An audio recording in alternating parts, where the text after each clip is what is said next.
Commençons par une devinette. Qu'est-ce que ton ordinateur portable et un vieux donjon ont en commun?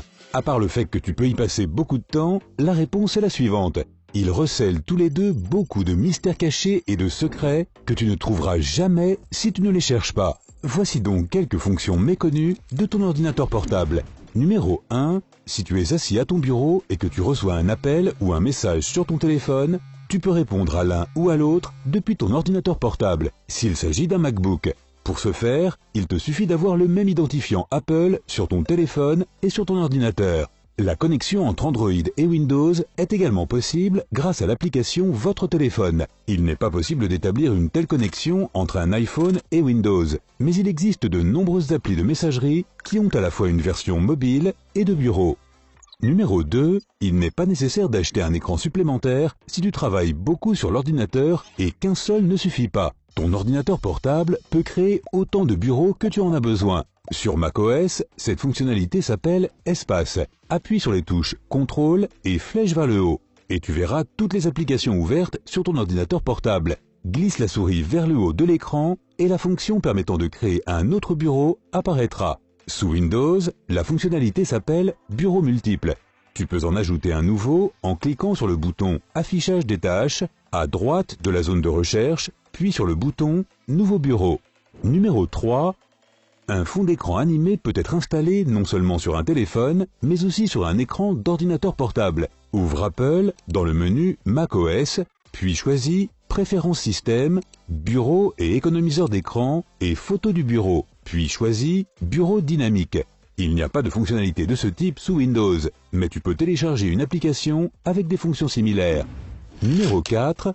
Règle le mode Ne pas déranger sur ton ordinateur portable afin de ne pas être distrait par les notifications, les messages et les appels. Sous Windows, clique sur l'icône Paramètres dans le menu Démarrer, puis choisis Système et Assistance Focus pour configurer le fonctionnement des notifications et des règles de notification. Le mode lui-même peut être lancé depuis le centre d'action. Clique sur l'icône de notification à droite de la barre des tâches pour le trouver. Sur macOS, tu peux configurer ce mode par le biais des paramètres système dans la section Notifications. Mais la façon la plus simple d'activer ce mode est de faire glisser 2 doigts sur le pavé tactile de la droite vers le centre et de cliquer sur le bouton Ne pas déranger avec une icône en forme de croissant.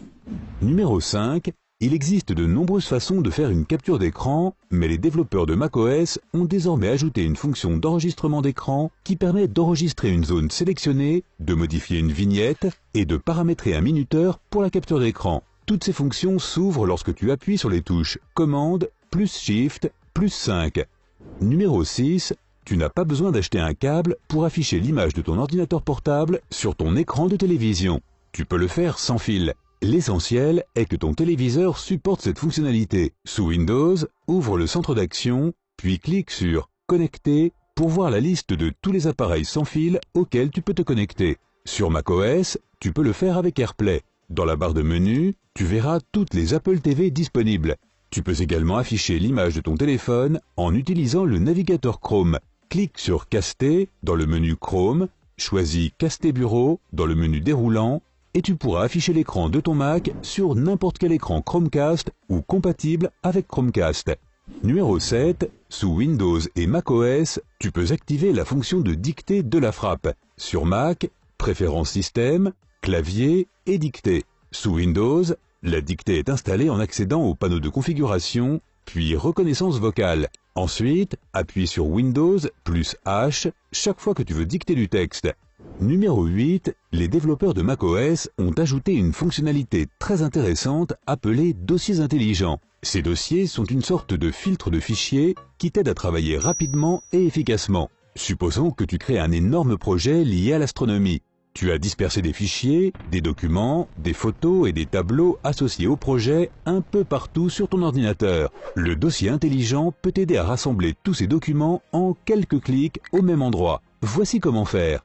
Dans la fenêtre du Finder, appuie sur les touches Commande plus Option plus N. Renseigne ensuite les critères de recherche. Par exemple, les fichiers nommés étoiles ou les photos réalisées pendant une période de temps spécifique. macOS fournit un grand nombre de filtres. Le dossier intelligent rassemble tous ces fichiers en un seul endroit. Ainsi, tu peux filtrer les téléchargements, les documents, les photos, la musique, etc. Numéro 9. La recherche Spotlight est une fonctionnalité très pratique pour trouver rapidement tout ce que tu veux sur macOS. Mais en plus de cela, c'est aussi une calculatrice rapide. Ouvre Spotlight et dans la barre de recherche, entre l'opération mathématique dont tu veux connaître le résultat. En outre, Spotlight utilise les données du dictionnaire interne. Entre n'importe quel mot dans la barre de recherche et obtient des données sur ce mot depuis le dictionnaire. Mais sa fonction la plus impressionnante est la conversion de n'importe quelle unité, qu'il s'agisse de distance, de poids, de vitesse ou de température. Entre le paramètre dont tu as besoin et Spotlight le convertit instantanément en un autre. Numéro 10. Voici une combinaison de touches utile si le dock de ton MacBook t'ennuie. Appuie sur Commande plus Option plus D et le panneau disparaîtra. Clique à nouveau et le panneau réapparaîtra. 11. Voici une façon simple et rapide de dessiner le logo Apple. Dans n'importe quel éditeur de texte, appuie sur les touches Option plus Shift plus K et l'icône de la société apparaîtra. Cela ne fonctionne que sur un clavier QWERTY. Numéro 12. Utilises-tu souvent le bouton Windows de ton PC portable? En soi, sa seule fonction est d'ouvrir le menu principal, mais en combinaison avec d'autres touches, il peut s'avérer très utile. Win plus M ou D réduit toutes les fenêtres et affiche le bureau. Si tu maintiens le bouton Windows enfoncé et que tu appuies sur plus, la loupe d'écran s'active. Tu peux alors zoomer ou dézoomer sur les objets. Win plus E te permet d'ouvrir rapidement l'explorateur. En appuyant sur Win plus R, la fenêtre exécutée s'ouvre, dans laquelle tu peux ouvrir n'importe quel programme, fichier, dossier ou page web. Win plus L te permet de verrouiller rapidement le bureau. Utile uniquement si tu as un compte protégé par un mot de passe. Et ce n'est qu'un petit aperçu des fonctions de cette touche. Numéro 13. Sur macOS, la touche correspondante est la touche Commande. Et voici quelques combinaisons intéressantes. Commande plus haut ou bas fait défiler instantanément n'importe quelle page web. Commande plus 1, 2, 3, etc. Utilise ces touches pour passer facilement d'un onglet ouvert à l'autre dans ton navigateur. Commande plus 1 t'amènera au premier onglet.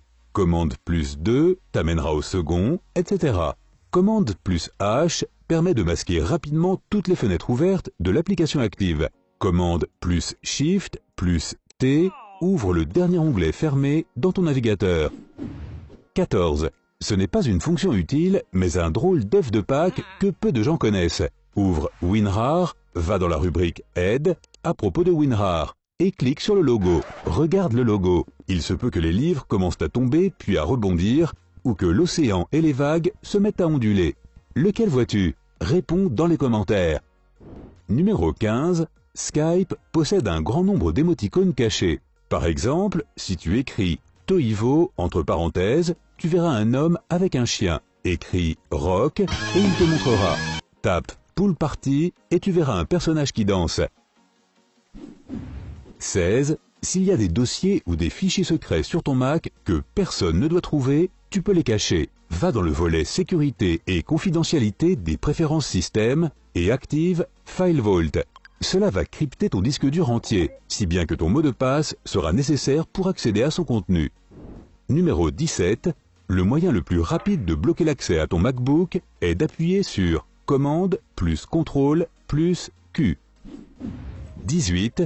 Si tu as un ordinateur Windows, alors tu aimes probablement jouer à des jeux. Windows 10 Creators Update dispose d'un mode de jeu spécial grâce auquel tu peux augmenter le niveau de FPS et améliorer les performances du jeu. Suis les étapes suivantes pour utiliser le mode de jeu de Windows 10. Dans les paramètres, clique sur Jeu. Ensuite, sélectionne le mode Jeu dans le menu de gauche. Tu devrais maintenant voir la page Mode Jeu et un bouton appelé Mode Jeu qui devrait être activé par défaut. Si ce n'est pas le cas, active-le toi-même. Le mode jeu est maintenant activé globalement, ce qui signifie que Windows 10 l'utilise pour tous les jeux auxquels tu joues sur ton PC. Les avis sur le mode jeu sont partagés. Certains tests suggèrent qu'il peut ajouter quelques FPS, tandis que d'autres affirment que l'effet n'est pas perceptible, ou même contraire à ce qui était attendu. Mais cela vaut la peine d'essayer. Si ton ordinateur se met à fumer, ne panique pas. Dis-lui simplement d'arrêter la cigarette. C'est une très mauvaise habitude. Si tu as appris quelque chose de nouveau aujourd'hui, mets un like à cette vidéo et partage-la avec tes amis. Et voici d'autres vidéos que tu vas sûrement apprécier. Clique sur celle de gauche ou de droite et reste du côté sympa de la vie.